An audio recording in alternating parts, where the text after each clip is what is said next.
Qu'elle soit en avant ou en arrière-scène, Sophie Durocher reste toujours Sophie Durocher. C'est bien rare que je parle des potins, des vedettes internationales, mais aujourd'hui, je me permets un petit écart de conduite parce que... Quoi, t'as écouté Sucré-Salé hier?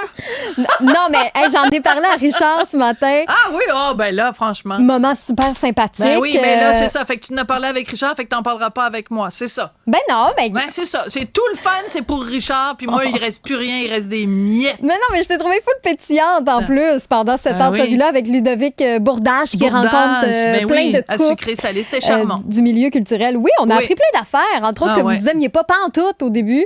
Ben, en fait, c'est pas vraiment ça. C'est même assez faux. On se détestait. Ah oui, hein? Oui, on se détestait. Pas capable de vous sentir. Il était arrivé un truc, je l'avais reçu à mon émission, puis ça s'était très mal passé. Richard avait pas... Si c'est Richard qui raconte l'affaire, il va raconter que je lui ai posé des mauvaises questions. Moi, quand je le raconte, je dis que Richard a donné des mauvaises réponses. Qu'est-ce que tu veux que je te dise? Mais c'est fou comme, tu sais, l'amour et la haine, parfois, ça peut être proche. Donc, deux personnes qui se détestaient vraiment, là, comme c'était connu dans le milieu, à ne pas inviter au même party Richard Martineau et Sophie Durocher. Je parle de moi à la troisième personne parce que c'était ça la formule. Ce soir fatidique de 2002 est arrivé à Québec où, par la force des choses, on était tous les deux invités au même party. Et ça a pris 10 minutes, puis on est tombés follement amoureux l'un de l'autre. Et ça fait 22 ans maintenant qu'on est ensemble. C'est fou, coup de foudre, c'est ça qui est charmant de votre histoire. Monumental. Et à chaque fois qu'on le raconte, ça nous redonne des frissons à tous les deux. Et c'est très rare ce qui est arrivé donc dans le reportage que vous avez vu hier à Sucré-Salé, parce que en général, Richard déteste quand on fait des entrevues à deux. On en a donné peut-être 2 ou 3 ou quelques-unes vraiment seulement à travers les années. Mais que Richard rentre dans les détails, il a même dit qu'il avait acheté le lit de l'endroit où on a eu notre première relation sexuelle.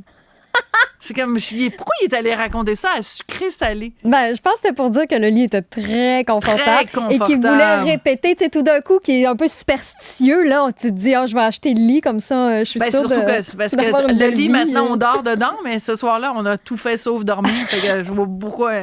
comment il a pu voir que le lit était confortable? En tout cas... Ben là, j'aime ça, on a encore plus de détails. Ben là, c'est une bonne interview.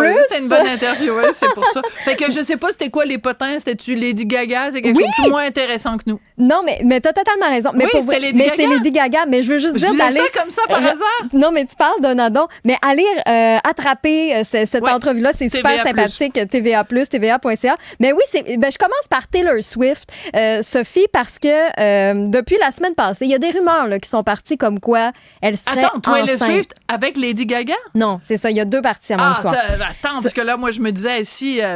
parce que Taylor Swift, ça fait longtemps qu'on pense que... en tout cas, dans les conspirations, là, effectivement, il y a des rumeurs là-dessus. Mais là, avec son nouveau chum, Travis Kelce, là, il y a des gens qui étaient à son spectacle. Puis là, le petit ventre! Le petit ventre arrondi!